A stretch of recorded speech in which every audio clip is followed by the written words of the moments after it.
Good afternoon. The political war of words in South Africa just turned up a notch. Zwelinzima Vavi says the current crisis in Cosatu is not just a crisis for politics, but it's reflecting on a broader crisis in South Africa that brings home the ramification of dirty politics to you and I.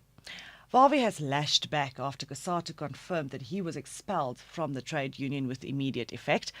And today, Zwelinzima Vavi says instability in institutions like the SABC, the NPA, the Hawks, the Post Office, Telkom, all things that we are talking about, are all part of a broader struggle for the soul of Cosatu and the workers' class, and therefore, he says, an ugly battle for power in South Africa.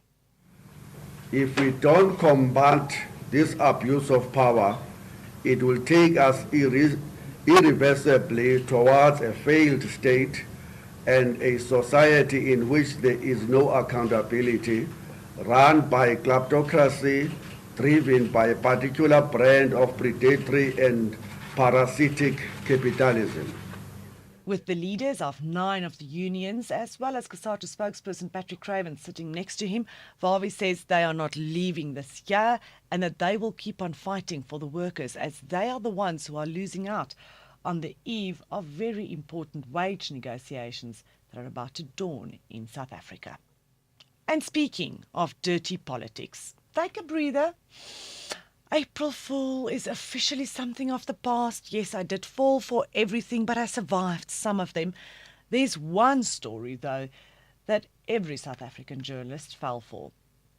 It has to go to Mac Maharaj of the presidency. He sent out a press statement at about 20 to 1 this afternoon, talking of new appointments in cabinet. Amongst them, there would even be a deputy minister of a department called Social Cohesion. There's no minister, and even though we all saw that, how can you not think that Mac Maharaj would send out the truth?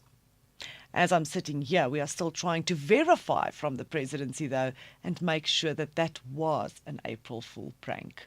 It's difficult being a journalist in South Africa these days. Join me again tomorrow as we bite into the last piece of news for the week and before we take a break for the Easter weekend.